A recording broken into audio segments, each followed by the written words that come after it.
Okay, historians, I want to talk to you a little bit now about some of the artwork, some of the artifacts that have been uncovered in Pompeii and Herculaneum. So let's have a little bit of a look at what we've got to deal with when I can click through here. Okay, the first thing I wanted to touch on is that the art and architecture, artifacts from Pompeii and Herculaneum give a really useful insight into a wide range of everyday life of ancient Rome. The artifacts reveal clothing styles. So have a look at these sculptures.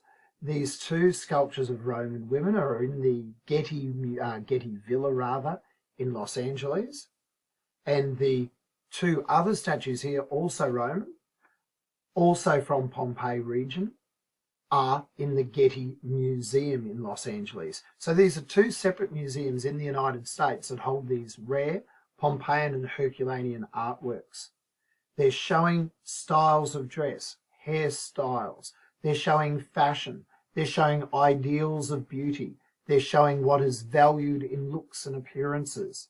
So these elements are very, very useful for historians. And because we find so many statues, because we can corroborate the clothing styles here with the clothing styles here in a separate statue, we can start to say there's a sense of reliability in the sources. The artifacts and the art uncovered give us an insight into occupations, professions, various religious figures. They give an insight at times into commercial practices when we find advertising, when we find signs and hoarding for different types of jobs. They give an insight into the technical skills, the practices, the capabilities. Some of the artworks, mosaics, show fishermen at work. They show coppersmiths smelting copper, making copper implements, and so on. They give an insight into the technology. Now, one of the things I want to get at here is all of the images I put into this video for you are in the Getty Villa and the Getty Museum in Los Angeles, and they're all taken from an area of the Roman villa of Pompeii. And so this is the Bay of Naples. Here is Pompeii. Here's Herculaneum on their map.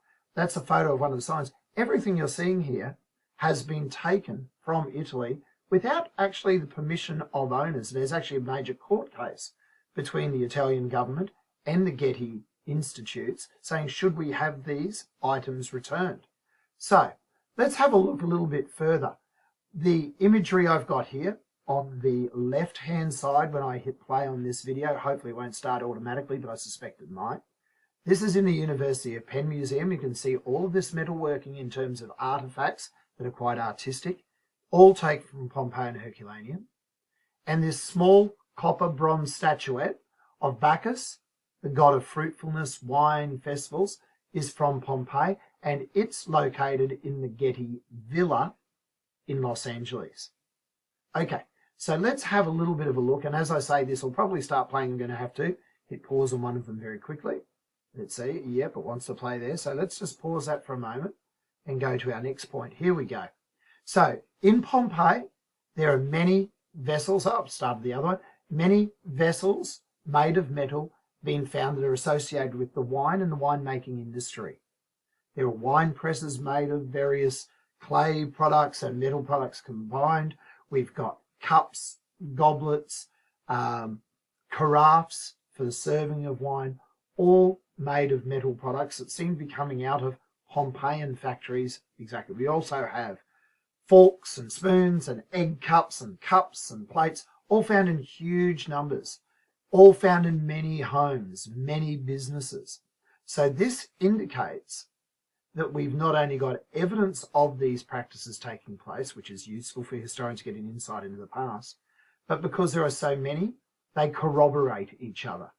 That one piece of evidence is replicated elsewhere. We can see patterns emerge. We can say that this particular metal object, while it might be interesting, is typical of the artworks being created at the time.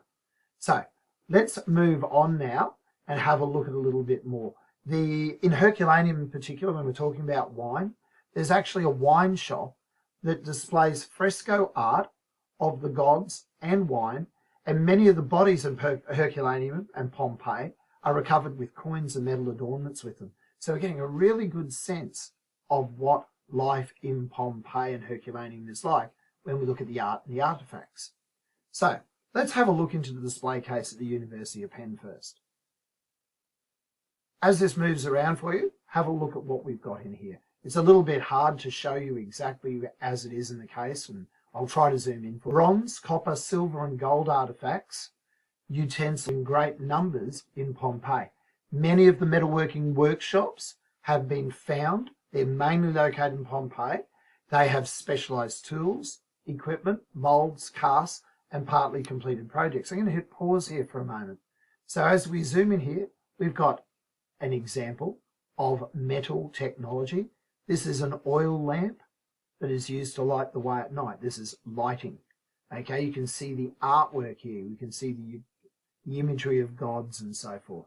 You might be able to make things out. We've got standardized weights for weights and measures for transactions. So like a scales, if you like, you put something on this end and weigh against the weight on the other side. The weight, by the way, is the form of this female figure. So they know the weight of that, and they might weigh something like a weight of wheat or a weight of salt against that. Like weights and measures like the scales at the delicatessen. I'll hit play a little bit more. Okay, artworks, reliefs, mosaics, it is playing I think, depict the roles of metalsmiths in a variety of different roles. There are altars, there are statues, figurines revealing the religious practices of the ancient Roman world that are being found. And in some areas of Pompeii, they're really noticeable because there's almost what we would now call a light industrial land use function. You can go to whole areas of Pompeii where it is businesses that are working as bronze smiths, copper smiths, and so on, metal smiths, all gathered in the same area. Because when the metals are being heated up and smelted down and taken shape, it's a noisy, it's a smelly occupation. They're not putting those businesses next to, for example, food businesses or the homes of the wealthier people. There's a planning of the land use involved. So let's then have a look at what we mean by those mosaics. I am going to click play on this for a moment. Again, both of these mosaics are coming out of the Los Angeles-based Getty Villa, and these are both mosaics which have been literally jackhammered out of the wall of Pompeii. So let's just have a look at the fine detail as we're looking at it. I'll play the first one. But I want to raise a few issues for you on this. When I can get come up, there we are. I'd like you to think about the ownership of the past. I'd like you to think about who gave permission for these mosaics to be removed from Pompeii, if anyone. If no one gave permission, are these actually stolen property? Where should they be kept? Is it better for these items to be returned to Pompeii or Herculaneum? So having a look at the fine mosaics here, have a look at the detail, look at the kind of clothing we can see, look at the kind of bags that are being carried and so forth, their hairstyles. We get a really good sense of ancient Roman life. Now that one's finished, let's have a look at our fishermen here in a boat. We get a sense of the sailing boats and so on. And I'll raise this.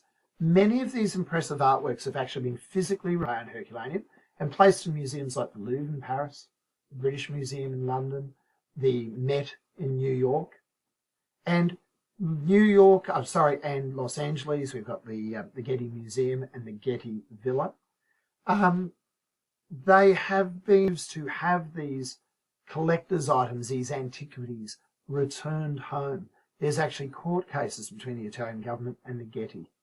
There are questions about who owns the past. Should we return, repatriate items taken from these World Heritage Sites? Should we, when we go into Pompeii, be preserving items in place? Should we be conserving them as they were? Should we restore? Is it okay for an archaeologist or a historian to fill in the gaps, to fix this up? Or should it be left as it is? Should we fix things if they start to naturally deteriorate? Does that damage the integrity of the original work? So there's a whole stack of ethical questions I'm wanting to raise with you at this stage of the course as to how the antiquities should be kept, where the antiquities, the artefacts, these artworks should be kept, who's best to look after it, and in a sense, who profits for it. Because as you go to many of these museums, there are subscriptions, there are donations, there's money to be made. And likewise in Italy today, tourism plays a major part of the economy near Pompeii and Herculaneum. So if the artworks aren't at Pompeii and Herculaneum, that hurts tourism to some extent. So there's millions of dollars involved in these kind of decisions as well.